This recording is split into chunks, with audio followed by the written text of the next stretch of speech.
everyone! Welcome to Science TikTok, ang podcast na para sa mga future science teachers na techie and savvy. I am Princess C. Heraldero. And I am Cheryl of Israel. I am Seraphine Galopo. For today, maghisgot ta og one of the most useful tools sa pagtudlo og science, ang PhET Interactive Simulation. Ready na ba ang tanan? Let's go! So, ang PhET is a free online tool na gihimo sa University of Colorado Boulder. So, it offers different interactive na simulations sa physics, chemistry, biology, earth science, ug uban pa. Ang simulation kay very visual, interactive, and hands-on. Pwede nimo i-explore ang mga concepts pinaagi sa paglubag-lubag sa mga variables. Makita na dahil na ni mga results. And perfectly siya for learners nga kanang kinahanglan gyud nga makita ang process, especially those abstract na mga science topics.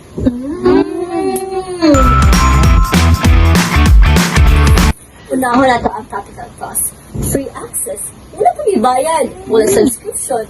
Very beginner-friendly pa dyan. And kung offline mo, dali na siya i-install. Pero kung online, browser, okay na. Wala extra cost. Hardware man or software. And next kay ang iyang operating cost, zero ra gihapon.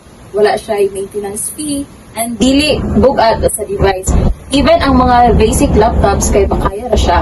Wow. Ang options and features, dili gid mo magmahay. Daghan siya og simulations from balancing equations, waves, energy forms, hantod sa cell membranes. Compatible pa gid siya with HTML5.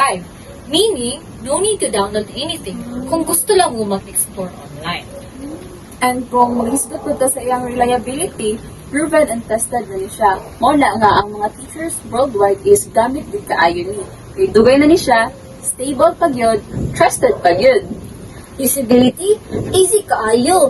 Pwede sa elementary, high school, or college level na user guides and suggested activities. Vendor-wise, supported ni siya sa University of Colorado, Boulder. Proven ilahang track record and long-term support.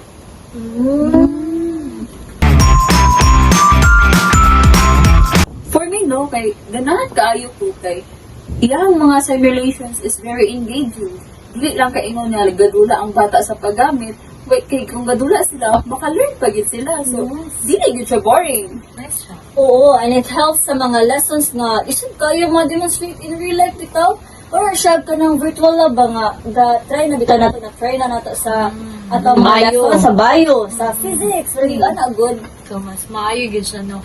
As a future teacher, especially as a future science teacher, I can really see myself using this online platform or the PhET simulation, no? Kay, especially nga, maka-help gid siya sa hands-on learning sa students.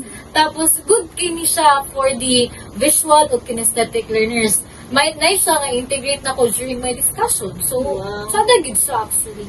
Sa tabang sa students. So, pumunta na mag-teacher ba gidi ay? Mag-teacher gid ta! Mag-teacher gid ta!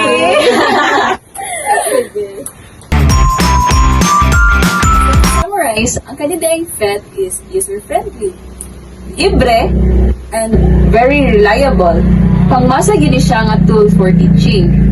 Correct. So, you can check it out sa ilang website at PhET at Colorado at Edo. So, try it and explore kay para makatry po mo ba kung unsa bitaw gid ang PhET simulation kay lingaw gid siya, promise, and maka-learn gid mo. Salamat kayo sa pagpaminaw mga kasayed. Dako na kay nga tabang, especially para sa inyo hapod ni tungod kay as a future science teacher, surely you will integrate this PhET simulation, especially in discussing science in relation to chemistry, physics, and biology. Now, this has been Cheryl of Israel. Seraphine Galopo. And Princess C. Heraldero, signing off from Science TikTok. Padayon sa pagkaton! Yay!